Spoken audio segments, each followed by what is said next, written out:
Alright, let's discuss today the strengths and weaknesses of the I style, the influence style individuals, the happy people, right?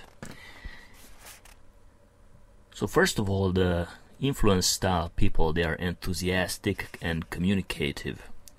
And that communicative side of them is great. We love them because they are funny and they have good stories. But let's face it, sometimes they just talk way too much, and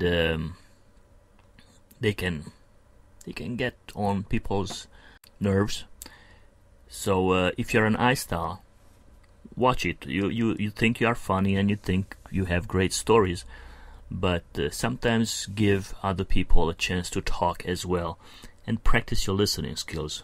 As I said earlier, both dominance and influence style individuals have difficulty with effective listening, but with practice it can be done. So practice, listen. Now when your strength as being communicative is out of control, sometimes you can become defensive. So if people question what you're talking about, and sometimes influence style, they will talk about things that they don't know much. And in fact, as many times I say to my seminars, they are the only style that can persuade you towards something that even they don't believe. So yes, if you question an influence style, then they can become defensive, they can become boastful, even attack verbally. And of course also you can be viewed as gossipy, so you talk too much and you tend not to have a barrier to stop you from just saying about anything, so you can be viewed as gossipy.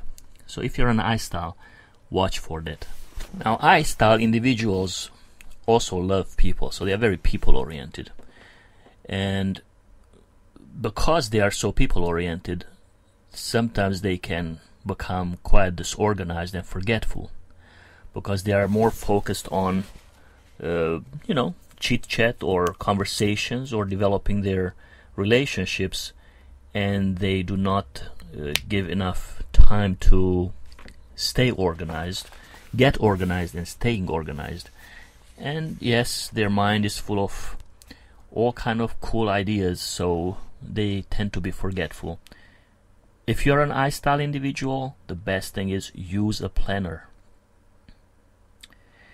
I will confess, I am an I style individual, and I started using a planner,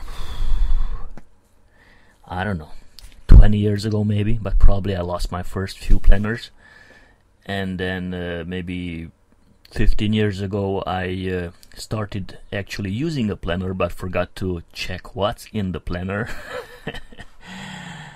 It takes practice. It's not a natural thing for I style individuals to be organized, but with practice it can be done. And the first very important thing for an I style person is to use a planner and to stick to the plan.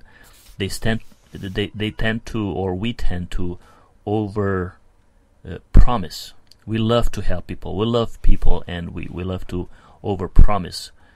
So by using an organizer, you can see that, all right, well, I cannot do it on Wednesday, I cannot do it on Thursday, but I can do it, okay, let's say maybe next week on Tuesday. So use an organizer if you're an I style. And if you have I style individuals around you, understand that they sometimes forget things, and they are not very organized, but they are very lovable people, and they have good intentions. They don't mean to promise something, and they are neglectful. They just tend to overpromise, and hence unable to keep all their promises. Besides, sometimes they just plainly forget. Now, they are very caring people. They care about you. But when this strength is pushed to the extremes, or it's out of control, it can be viewed as prying. Because they will ask you straight out, what's going on? Come on, I know you are sad, I see it, you are sad, so please tell me, what's going on. So yeah, they can be viewed sometimes as prying, intrusive, and emotional. I mean, they can empathize very well with anyone around.